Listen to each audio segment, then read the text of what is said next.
Good morning. Let's do sports now on the AM show with me, Muftau Nabila Abdullah. And on Saturday, Chris Hughton unveiled the Black Star squad for the last African Cup of Nations qualifier against Central Africa Republic. Andrea Yu, skipper of the senior national team, has been called up despite not playing a single minute of football since March early this year. So the goalkeepers are Lawrence Atizigi, Abdul Manaf Nuruddin, and Richard Ofori, who's also been out since November 2022.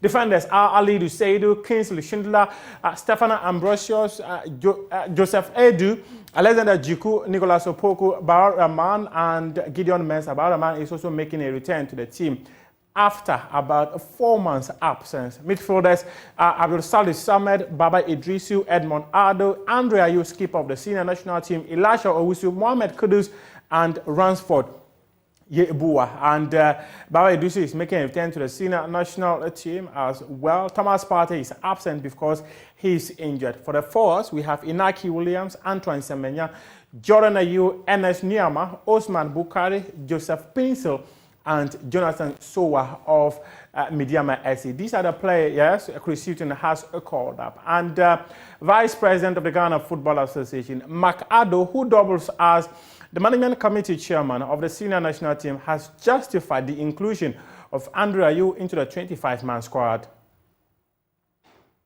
He's a phenomenal leader. I mean, he has everybody that knows him that he fights. He leaves everything on the pitch. He doesn't go home with an empty gun. He fires every bullet out there on the pitch. So we all know that. So from that standpoint, you know that he's gonna come in and give you 110% every day, every night, and the team rallies around him. He's been around for a long time. He's seen a lot. So I think he's a key part of the key to the card. So then the team all rally around him, and he's the captain. So obviously, it's important that that we all support him. I'm not the coach, so I can't. Sure. But I can say that there have been situations in the past where players who were not even at some point not affiliated with a club for some reason or another have been invited to the national team. There have been instances, and you probably can attest to it. So if he does get the invitation, it's, to me, it's not a big deal. So then that brings me to the next question. What is the selection criteria? Or perhaps because the day you is the captain, the criteria for his selection may be different, because as we speak, he's clubless and he's not attached to any club. With the technical team. But the technical team will run by the squad with you for assessment evaluation before. Of course. So, but even that, if they have a strong justification, like I said, and I made the point earlier, there have been situations where players have been invited to the national team for one reason or another. The Black Stars under Chris Hughton has won one game and drawn 2 of their games. And the Vice President, Addo, says that no one is happy with the performance of the senior national team under the tutelage of the former Tottenham, Norwich City, and Newcastle United boss. Nobody is happy with the performance. I think Chris will be the first person to tell you he himself is not happy with the performance either. We expect more when we are Ghana. So, like I said, I think it's what we've seen or what we saw in Qatar. We saw that this team can be quite dynamic. So it's a question of making sure that he's picking all the right players, and also ensuring that the system that he's deploying is quite dynamic enough to be able to break teams down, and so that we can get results. So that is the Chris. That is the challenge that he and his technical team have now. We will support them 100% to make sure that, but it's something that they are working on day and night to make sure that they pick the right team to be able to provide that dynamic results that we are looking for, and the dynamic play that we know the Black Stars were playing. So it's something that he's working on, and he knows it. He knows the whole country is expecting that, and we are expecting that. And you are expecting that improvement next week, Thursday, against Central African Republic. The process has started. We expect to see marked improvement in the performance, and we want that. We are Ghana. We don't, people don't just say, hey, 3, 4, 5 billion. But that's how but football has changed. Vice President Mark Addo speaking there on Love FM, our sister station in Kumasi. And also the Black Stars will come up against Liberia in an international friendly at the Accra Sports Stadium on September 12th. Let's move on and talk about other stories. And for the first time in the history of the continent, there is the Paralympic African Games, which is currently happening in Ghana. The opening ceremony took place at the Bukom Boxing Arena on Sunday, and my colleague Benaya Elom Defiamakwa was there and comes through with this report. Hundreds of athletes from over 10 countries gathered at the Bukom Boxing Arena in Accra for the opening ceremony of the first ever African Para Games. The Ghana Supporters Union did not disappoint as they dazzled the audience with an electrifying performance to set the tone for the ceremony.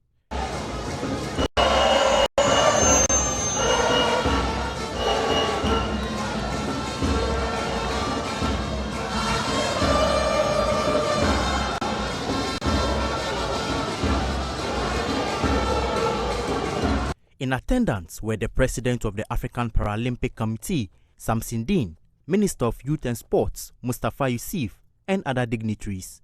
Ghana, hosting the maiden edition of the continental event, President Samson Dean made this assurance. We should be proud.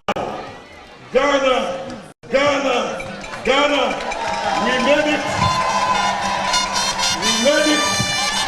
We made it. To represent your interest.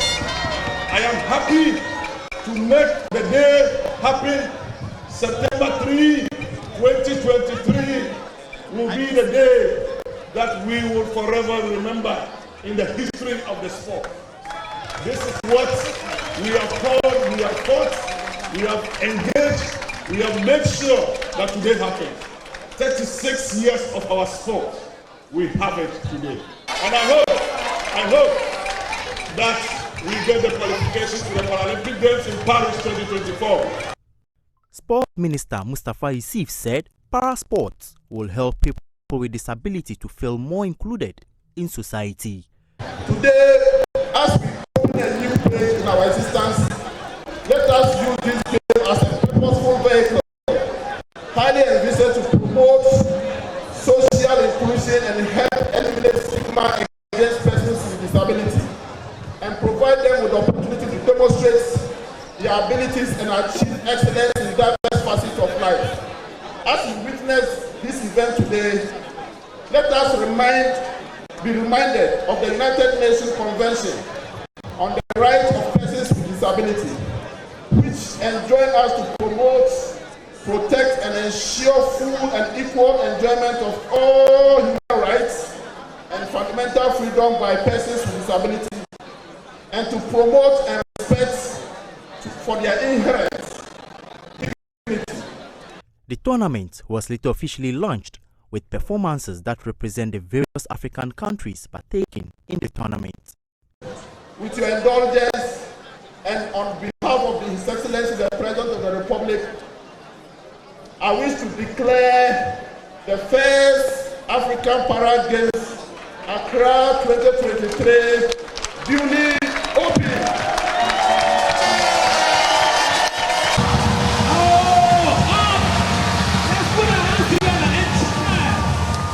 For the opening ceremony,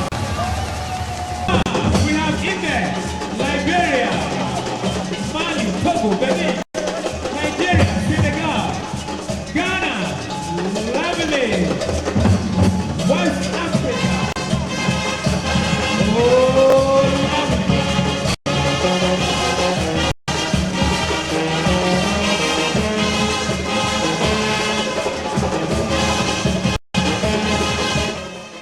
Now let's talk about the Millennium Marathon for 2023. That one also happened over the weekend, and my colleague Elom again was there and comes through with this report. About 6,000 athletes from over 34 countries had their eyes on the ultimate prize as they ran through the streets of Accra in the 21-kilometer marathon. But in the end, it was Kenya that stole the show, taking the first and second positions in the men's category and the top 3 positions in the women's category also. We are very Thank